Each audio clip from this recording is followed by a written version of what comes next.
Hello guys, അപ്പം ഇന്ന് കുറച്ച് കാന്താരി മുളക് ഉപ്പിലിടാമെന്ന് വിചാരിച്ചു. അപ്പോൾ ദശയാണ് കേട്ടോ ഉപ്പിലിടാൻ റെഡിയായി നിൽക്കുന്ന ആൾ. അവനെ വീഡിയോ എടുക്കാനോ പരിപാടിക്കോ കൂട്ടിയിട്ട് അവൻ മൊത്തം അലമ്പാക്കും. അപ്പോൾ അവനെയും കൂട്ടി. അപ്പോൾ കുറച്ചധികം കാന്താരി മുളകുണ്ട്. ഇത് ഞങ്ങളുടെ ആവശ്യത്തിന് മറ്റു ചെറിയ പാത്രത്തിലുള്ളത് ഉപ്പിലിടാൻ വേണ്ടിയിട്ടും. അപ്പോൾ അതിനായിട്ട് സുർക്കയുണ്ട്, തിളപ്പിച്ചാറിയ വെള്ളമുണ്ട്, ഒരു ഉണങ്ങിയ കുപ്പിയുണ്ട്, ഒട്ടും വെള്ളമില്ലാത്ത കുപ്പിയുണ്ട്, അതുപോലെ തന്നെ ഒരു ഗ്ലാസ് ഉണ്ട്.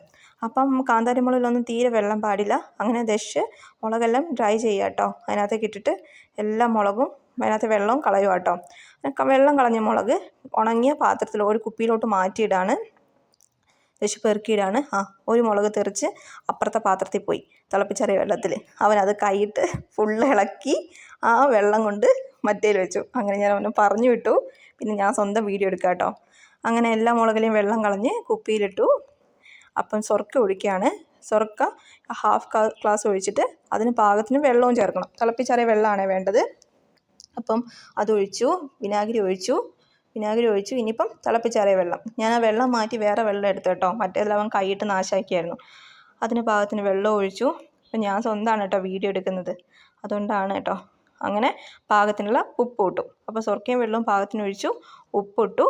ഇനി അടപ്പുള്ള നല്ല ടൈറ്റുള്ളൊരു കുപ്പിയിലിട്ട് മൂടി വെച്ചു.